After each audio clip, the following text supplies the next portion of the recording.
Commander Reyna Voss had learned that demotion came wrapped in diplomatic language. They called it strategic reassignment, cultural exchange opportunity, or her personal favorite, a chance to represent humanity's best interests in a multicultural environment. Translation: your career just died, and we're smiling while burying it. Relay Station Tethys 9 floated in the gravitational dead zone between three minor star systems, a diplomatic waypoint designed by committee and staffed by species who treated punctuality like religion and humans like disappointing footnotes. The station's architecture favored sharp angles and color-coded authority levels: yellow badges for support staff, blue for security, red for command. Reyna's temporary badge glowed sickly green. When she'd asked the intake officer what green meant, he'd simply replied, "Uncertain classification pending review." That conversation had happened 3 days ago. No review had materialized. The command briefing room was built for Corvathi proportions, everything slightly too tall and narrow, like furniture designed specifically to make humans feel adolescent. Fleet Captain Then stood at the head of the table, his chitinous plating gleaming under overhead lights, his 4 forearms folded in what Reyna recognized as the Corvathi expression for profound irritation. "Commander Voss," he said. Even the translator struggled with the harmonic layers in his voice. It wasn't just words. It was frequency, resonance, something that made the other Corvathi in the room straighten involuntarily. "Appreciated," Reyna said evenly. "They are decorative noise." The other officers, 2 Corvathi and 1 Sethri who looked perpetually exhausted, said nothing. The Sethri's gills fluttered in what might have been sympathy or amusement. Hard to tell. "Decorative," Reyna repeated. "Your species assigns rank based on tenure, politics, and occasionally, I am told, physical fitness competitions." Then's mandibles clicked in what the translator rendered as dismissive laughter. "You lack the biological infrastructure for actual command presence. Your vocal patterns carry no authority coding. You are, in essence, a species that pretends hierarchy into existence and hopes others play along." Reyna smiled, the smile that had gotten her into trouble back on Earth, the one her former commanding officer had described as dangerously insubordinate even when technically silent. "And yet," she said, "here I am." "Here you are," Then agreed. "Assigned to logistical inventory and station maintenance scheduling, tasks befitting your uncertain classification." One of the junior Corvathi officers made a sound like grinding metal. Then turned to address the room, and when he spoke, the temperature seemed to drop, not metaphorically, literally. Reyna watched frost form on the edge of the conference table. "Attend," Then said. Every Corvathi in the room snapped to perfect stillness. Not at attention, stillness, like someone had paused reality and forgotten to press play. Even their breathing synchronized. "Dismissed," Then said. They moved again, filing out in perfect sequence with perfect spacing. Not a single wasted motion. The Sethri left without a word, gills fluttering faster now. Definitely amusement. Reyna stayed seated. "You have been dismissed as well, Commander," Then said. "I don't respond to command resonance," Reyna replied. "Biological limitation, you understand." Then's plating shifted colors, a ripple of dark green across bronze. Annoyance, maybe, or indigestion. "You will report to Inventory Base 7, he said. "You will compile supply manifests for the next lunar cycle. You will not access command channels, navigational data, or diplomatic communications. You will perform your decorative function and remain grateful that Tethys 9 was willing to accommodate your situation." "My situation?" "The incident that necessitated your reassignment was thoroughly documented," Then said. "You countermanded a direct order during a fleet engagement. You violated chain of command. That you were not court-martialed speaks to either Earth's excessive tolerance or its bureaucratic incompetence." "The order would have killed 4,000 civilians," Reyna said quietly. The order was given by a superior officer. The order was stupid. Then's mandibles flared. And yet 37 ships followed your countermand instead of his. Explain that, Commander.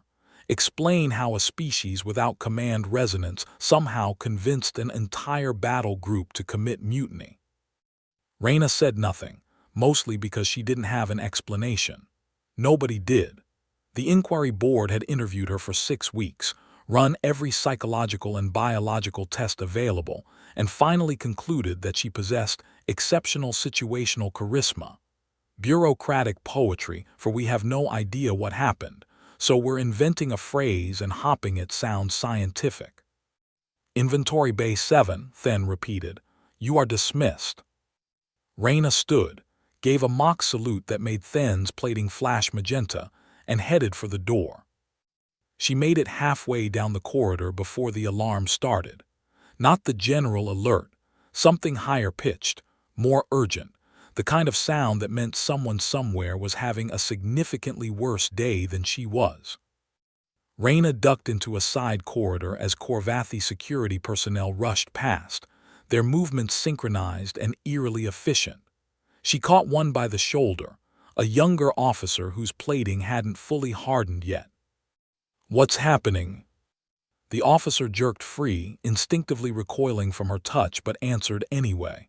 Distress signal. Mining colony, Sector 88, raider attack. How many ships? Irrelevant. Fleet Captain Then has classified the incident as non-priority. Non-priority, Reyna said. People are dying. The colony holds no strategic value. Resources are allocated according to threat assessment protocols. The officer's voice carried that same harmonic certainty Then's had. Not opinion. Fact. Biology made it true. Reyna watched him march away, perfectly synchronized with his unit, and felt something cold settle in her chest. Inventory Bay 7 could wait. She headed for the communication array instead. The communication array on Tethys 9 occupied an entire wing of the station, a cathedral of crystalline receivers and quantum-entangled transmitters that hummed at frequencies just below hearing. Reyna had walked past it twice during orientation, both times under escort, both times told in no uncertain terms that access required clearance she would never possess. Turned out the lock was embarrassingly simple. Corvathi's security relied on biological recognition and hierarchical compliance. They'd never considered that someone might just override the panel with a maintenance bypass code. She'd watched a technician enter that morning. Humans, excellent pattern recognition, terrible respect for rules they considered stupid. The main console sprawled across 3 walls, color-coded in ways that made her Earth training utterly useless. She jabbed at what looked like a transmission node, got a burst of static that probably alerted someone somewhere, and decided subtlety was already off the table. Mining colony, Sector 88, she said into the pickup. This is relay station Tethys 9. If you can hear this, initiate emergency evacuation protocols. Help is not coming. I repeat. The lights died, not flickered, died. Every screen, every indicator, every glowing crystal went dark in perfect unison. Then the secondary systems kicked in, bathing everything in red emergency lighting, and Reyna realized the humming hadn't stopped. It had changed, deeper now, resonant, like the station itself was holding its breath. The door exploded inward. Then filled the entrance, all 4 arms braced against the frame, his plating flashing colors she'd never seen before. Crimson bleeding into ultraviolet patterns that hurt to look at directly. What have you done? Sent a warning, Reyna said. Something you should have done an hour ago. You do not comprehend. Then stopped mid-sentence, his mandibles locked open. Behind him, 3 security officers stood frozen in the corridor, their weapons half-drawn, their bodies rigid with what looked like physical strain. Captain, one of them whispered. Then didn't answer. He was staring at Reyna with all 6 eyes, and for the first time since she'd arrived, he looked genuinely afraid. Say something else, he said. What? Speak now. Reyna frowned. I don't. Every Corvathi in the corridor took a step forward, not toward Then, toward her. The security officer with the half-drawn weapon made a sound like tearing metal. Captain, I can't. My body won't. Override your station protocols. Then snapped at someone through his comm link. Tell me what frequency she's broadcasting on. A voice crackled back, distorted and panicked. Sir, the entire relay network is reorienting. 17 ships just altered course. They're converging on our position. Which ships? All of them, every Corvathi vessel within range. They're not responding to hails. Their navigation systems are. Captain, they're following her signal. Reyna looked at the console, then at then at the security officers who were now visibly fighting to stay in place. I'm not broadcasting anything except a distress relay. You are broadcasting everything. A new voice, thin and reedy, came from behind the security team. They parted automatically, revealing a Corvathi whose plating was pale gray instead of bronze, whose frame was narrower, almost fragile. Fleet Captain, permission to enter. Granted, Then said, though his voice carried none of its earlier authority. He sounded exhausted. The gray Corvathi moved past the others with careful, deliberate steps, as if walking through a minefield. When it spoke, the translator tagged it as Scientist Designation Vrel. Commander Voss, Vrel said, and there was something almost hungry in the way it pronounced her name. Do you know what the ancient chord is? Should I? Reyna asked. No species should, Vrel replied. It predates modern Corvathi civilization by 17,000 years. Our evolutionary records suggest it was the original mechanism of social cohesion, before we developed conscious hierarchies. Vrel approached the console, keeping its distance from Reyna like she might detonate. The first voices could produce it naturally. They ruled not through force but through biological inevitability. When they spoke, others obeyed, not from loyalty, from physiological compulsion. That sounds healthy, Reyna said. It was a nightmare, Vrel replied. Our ancestors underwent genetic modification to remove the susceptibility. We built our entire modern society on chosen hierarchy, earned authority, structured command. We thought we'd eliminated the ancient chord from our biology entirely. Then's mandibles clicked rapidly. Except she's human. Except she's human, Vrel agreed. Human vocal anatomy operates across a broader frequency spectrum than most spacefaring species. Your atmospheric evolution, your social complexity, your need to communicate across vast distances and through varied environments. Get to the part where this is my problem, Reyna interrupted. You match the ancient chord, Vrel said simply. Not perfectly, but close enough that our vestigial neural pathways recognize it. When you speak, Fleet Captain, you are issuing commands at a biological level. We can choose not to obey, but the choice requires active resistance. It's exhausting, painful. The security officer with the weapon finally holstered it, his hands shaking. That's not possible. She's human. Humans, Vrel said, and Reyna heard something like awe in its voice, never needed to evolve command authority into their biology. They built power structures through abstract concepts, ideas, consensus, violence. But their voices retained the capacity for frequencies most of us abandoned millennia ago. So I accidentally have ancient dictator voice, Reyna said. Fantastic. The incident on Earth, Then said quietly. When you countermanded your superior officer, when an entire fleet followed your orders instead of his. I didn't order anyone to do anything. I told them the plan was idiotic and people would die. And they believed you, Then said. Not because you were right, because their biology told them you were in command. Reyna opened her mouth, closed it again, thought about the inquiry board, the weeks of testing, the way the admiral interviewing her kept rubbing his temples like he had a migraine. Your military sent you here, Vrel continued, because they couldn't explain you, and we accepted you because we didn't realize what you were. What I am, Reyna said, is someone trying to save a mining colony from raiders while you all stand around discussing evolutionary biology. The console behind her chirped, a new signal, stronger than the distress call, broadcasting on multiple bands. Vrel checked a handheld scanner, and its plating went completely white. The raiders, it said, they're not raiders. Explain, Then ordered, though his voice had lost its resonance. Korvathi separatist cell.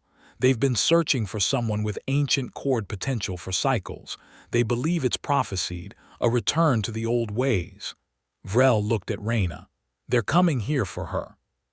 How long? Thin asked. They're already broadcasting a response. 20 minutes, maybe less. Reyna leaned against the console, suddenly very aware that every Korvathi in the room was watching her with expressions she couldn't read. So to summarize, she said, I accidentally have a magic voice that makes you want to follow me. A group of extremists thinks I'm their prophesied leader, and everyone in this room would really prefer I stop talking.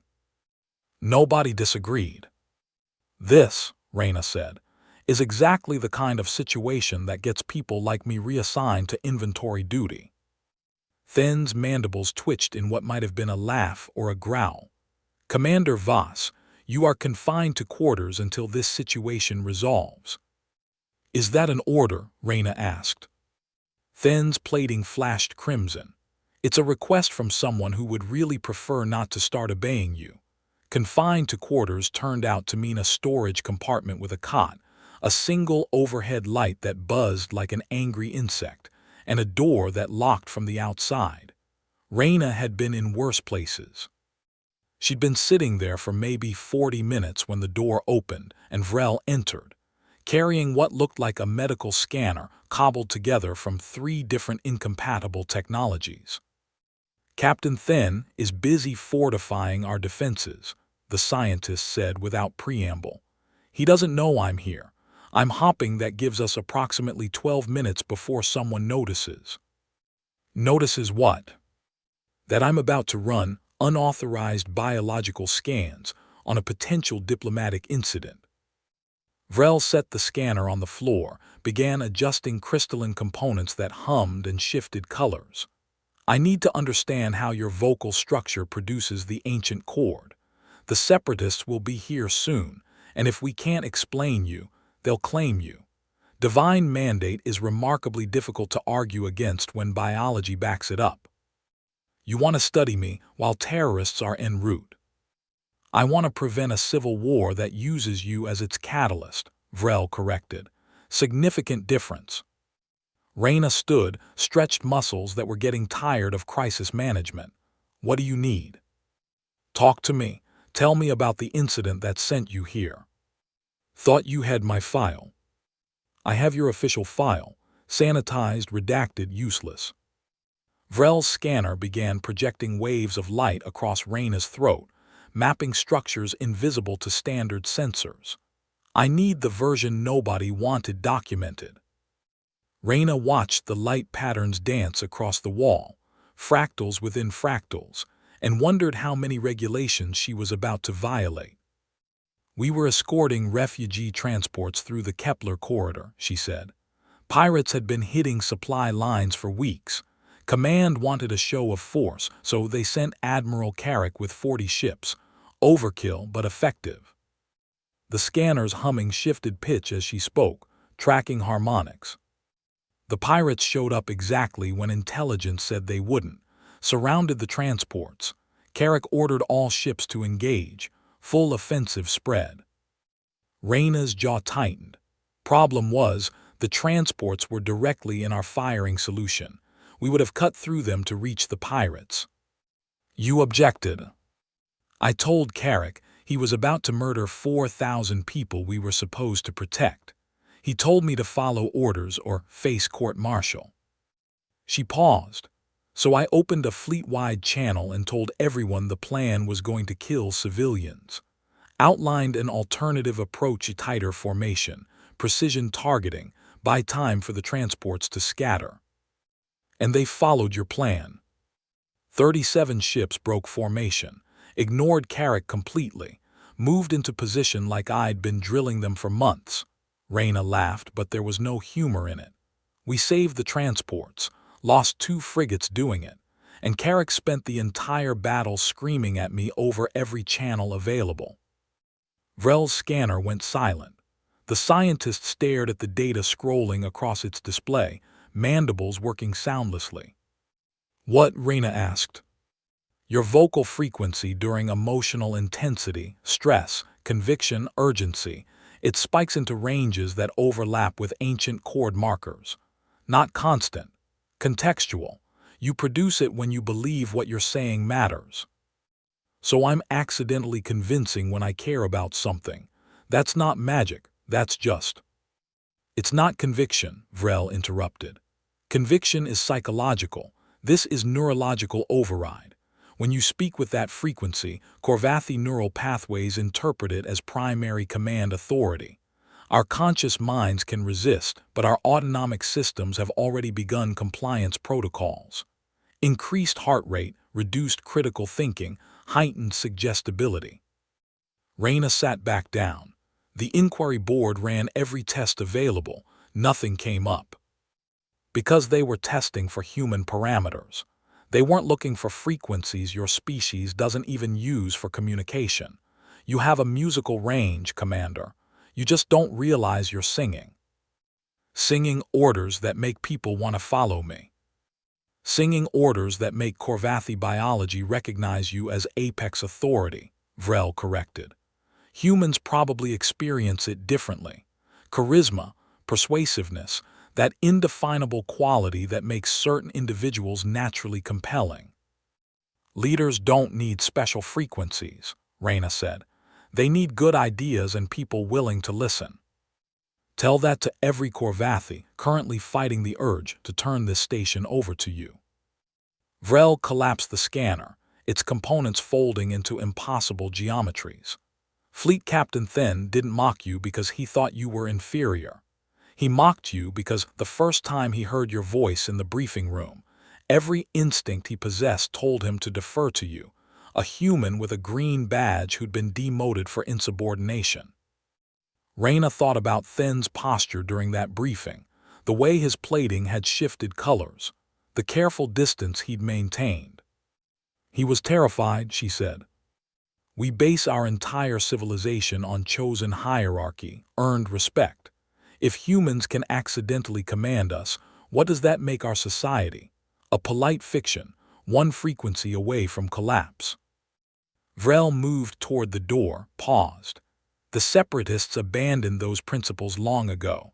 They want to return to biological determinism, rule by the strongest voice. They've been searching for someone with ancient chord capability for generations. Why not just breed for it themselves? They tried. The genetic modifications run too deep. You can't reverse 17,000 years of evolution with selective breeding." Vrel's voice dropped lower. "But you could bypass it entirely with someone from a species that never underwent the modification." The implications settled over Reyna like cold water. "They think I'm their prophesied tyrant." "They think you're their salvation," Vrel said, "which is substantially more dangerous." Door opened before Vrel could leave. Then stood in the corridor, flanked by armed security, his plating displaying colors Reyna was fairly certain meant deeply hostile. "Scientist Vrel, unauthorized contact with a confined individual. Explain."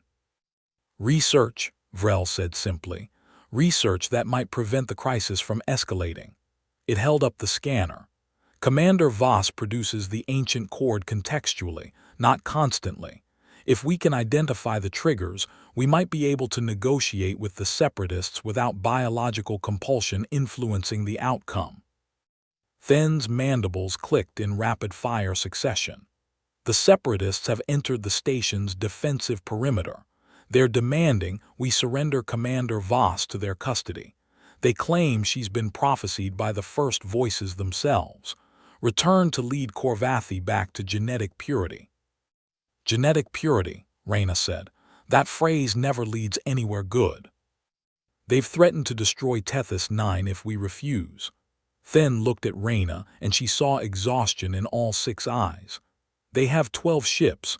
We have defensive platforms and exactly 4 patrol craft. The mathematics are unpleasant. So give me to them. You are a diplomatic guest on this station. I may find you personally irritating, but I am not in the habit of sacrificing guests to avoid inconvenient battles. How noble, Reyna said. What's the alternative? Then's plating went completely black. You talk to them. You use your accidentally prophetic voice. You convince them to leave.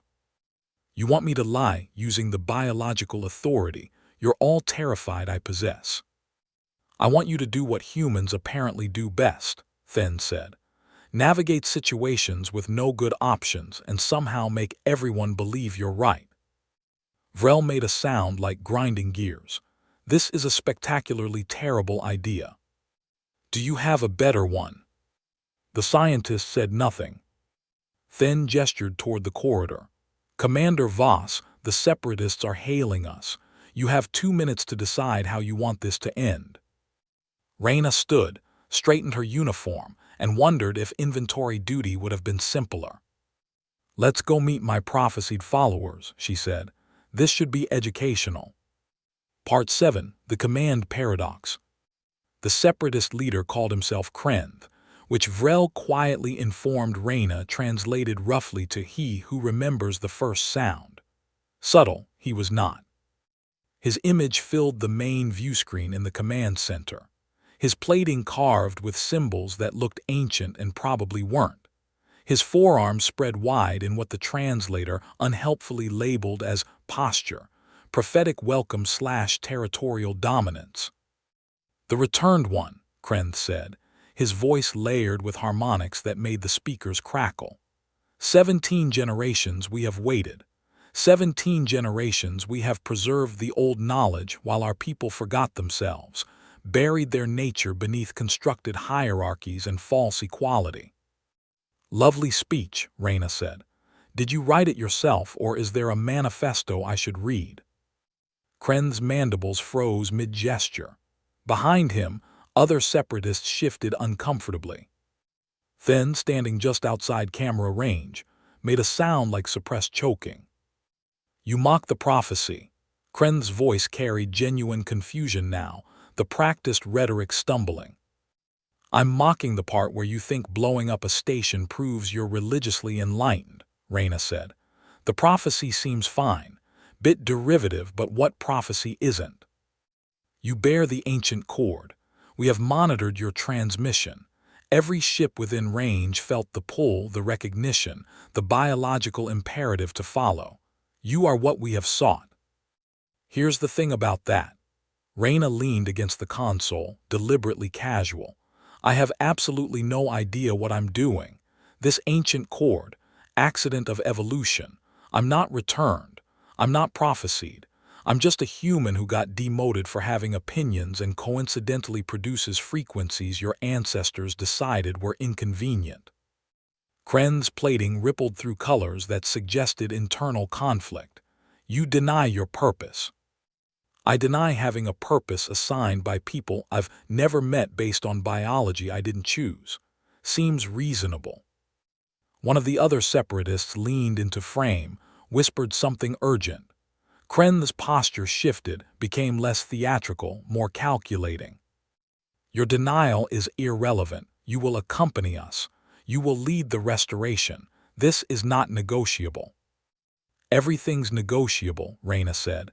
That's the entire basis of civilization. You negotiate what you want versus what others will tolerate. Find middle ground. Build something functional. We do not want negotiation. We want genetic destiny. Yeah, about that. Reyna straightened, felt something in her chest tighten. That same sensation she'd experienced when facing down Admiral Carrick while 4,000 lives hung in the balance. Genetic destiny is just eugenics with better marketing. You want to rebuild society around who has the right vocal cords. That's not enlightenment. That's lazy authoritarianism with a biology textbook. Kren's entire bridge crew had gone still, not frozen like Then's officers earlier, alert, focused, but motionless, waiting. Your voice carries the chord, Kren said, but his own voice had lost its harmonic layers. Flat now, almost human. You command us even as you refuse us. I'm not commanding anything. I'm explaining why your plan is stupid. Raina glanced at Then, who was staring at her with what might have been horror or admiration. Possibly both. You want to follow me? Fine. Here's what I think. Building a society on biological compulsion is building a society that collapses the moment someone with a different frequency shows up. Your ancestors understood that. They modified themselves specifically to escape it. You want to undo 17,000 years of progress because you're nostalgic for tyranny you never experienced. Vrel's scanner, still clutched in the scientist's hands, was emitting colors Raina had never seen before. The mining colony you attacked, Raina continued. Those people you were willing to massacre to get my attention. What were they? Obstacles. Sacrifices. They were Korvathi, your own species, mining equipment and trying not to die in a hostile environment, and you would have killed them because they weren't ideologically convenient. Sacrifices are necessary for. Sacrifices are what people call murder when they want to feel noble about it. Raina felt the tightness in her chest spread to her throat, her voice dropping into registers she didn't know she possessed. You monitored my transmission. You felt the ancient chord. Did you actually listen to what I said? Silence on the separatist bridge. I told the colony help wasn't coming. I told them to evacuate because the official channels had decided they weren't worth saving. That's what your biological destiny looks like. People becoming math problems, acceptable losses, strategic non-priorities. Kren's plating had gone pale, almost translucent. You reject leadership. I reject the idea that leadership means making people follow you whether they want to or not. That's not leading. That's hurting. Raina looked directly into the camera, wondered if she was about to start a war or prevent one. You want genetic purity. Congratulations. You're pure. You're also alone on 12 ships, despised by your own people, waiting for someone with the right voice to validate choices you've already made. That's not destiny. That's desperation. One of the separatist crew members stood abruptly, began moving toward the exit. Kren snapped something at him, but the crew member didn't stop, didn't even slow down. You will come with us, Kren said, but there was pleading in it now, not command. No, Raina said simply. We will destroy this station. You'll try, Captain Then will defend it, people will die, and at the end you'll either be destroyed or you'll retreat, and I still won't be your prophesied leader. Those are your options. Another crew member left Kren's bridge, then another. Stop, Kren ordered, his voice breaking across harmonic frequencies. I command you to.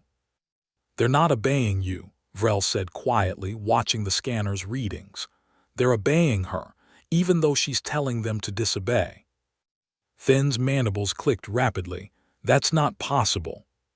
She's creating a command paradox, Vrel said, wonder creeping into its voice. The ancient chord compels biological response, but she's not giving orders. She's giving permission. Permission to choose. Their neurology is trying to process simultaneous imperatives. Follow the chord, but the chord says follow your own judgment. That sounds like it hurts, Raina said. It's probably agony, Vrel agreed. But it's also liberating. They're experiencing voluntary action while under biological compulsion. It's unprecedented. Krenth was alone on his bridge now, his crew having abandoned him to what? Confusion. Mutiny. Raina wasn't sure there was a word for what was happening. 17 generations, Krenth said, and he sounded tired. Maybe spend the next 17 figuring out what you actually want instead of what you think you're supposed to want, Reyna said. Just a suggestion. The transmission cut. Then immediately opened tactical displays, tracking the separatist ships. They hung in space, unmoving for nearly a minute. Then slowly they turned. Not toward the station, not toward the colony. Away. They're jumping out, one of Then's officers reported. All 12 ships dispersing to different vectors. Dispersing or retreating? Then asked. Unknown, sir. Their fleet cohesion is gone. Then turned to Reyna, his plating cycling through colors she'd need a doctorate to interpret. You destroyed their movement in 4 minutes. I told them their ideology was stupid and their prophet didn't want the job, Reyna said. Pretty standard crisis management. You did it with the ancient cord. You commanded them to abandon their purpose using the very authority they worshipped. I gave them permission to think for themselves, not the same thing. To them it is, Vrel said, still studying the scanner. You weaponized free will. That's either brilliant or terrifying. Can it be both? Then folded all 4 arms, a gesture that looked almost like exhaustion. Commander Voss, your presence on this station is a diplomatic catastrophe, a biological anomaly, and a threat to Korvathi's social stability. Yes, sir. I am reassigning you, effective immediately. Let me guess, inventory duty somewhere even more remote. Deep Space Diplomatic Outpost, Sector 921, where you will serve as cultural liaison between human and Korvathi interests. Then's plating shifted to a color Reyna was fairly certain meant reluctant respect. Far enough from major population centers that you cannot accidentally start a civil war, close enough to conflict zones that your unique talents might prove useful. Unique talents, Reyna repeated. You mean the magic voice I can't control. I mean the ability to make people question orders they've been following without thought.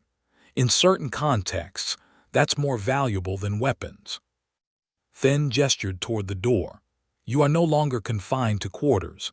You have 6 hours to prepare for transfer. Reyna stood, felt the weight of the last few hours settle into her bones. Fleet Captain, one question. Ask. When I speak, when you feel that biological pull to follow, can you resist it? Then was quiet for a long moment. Yes, he said finally, but it requires active effort, constant awareness. It's like swimming against a current that never stops. That sounds exhausting. It is. Then's mandibles clicked once soft, but I prefer exhaustion to involuntary compliance. Most of us do. That's why we modified ourselves in the first place. Reyna nodded, started toward the door, paused. The Earth military sent me here because they couldn't explain why people followed me. You're sending me away because you understand exactly why, and that's worse. Correct, Then said. At least you're honest about it. She left the command center, Vrel trailing behind with the scanner still running. Commander, the scientist called, one final question for my records. Sure. Do you understand what you did?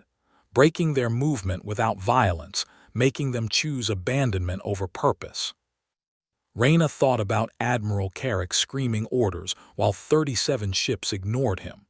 Thought about inventory duty and green badges and strategic reassignment. Thought about how humans built power structures through ideas instead of biology. And maybe that was the problem and the solution all at once. I told them the truth, she said, that's all. The truth is more compelling than prophecy when you say it right. Or when your vocal cords happen to match ancient evolutionary markers for apex authority, Reyna said. Or that. Vrel made a sound like confused static. Reyna headed back toward her temporary quarters, no longer confined, just temporary, and wondered if Sector 921 had better locks. Probably not. Humans, after all, had excellent pattern recognition and terrible respect for rules they considered stupid. And sometimes, When the situation demanded it, they had voices that could break prophecies and give people permission to choose their own destinies, even if they didn't know they were singing. The end.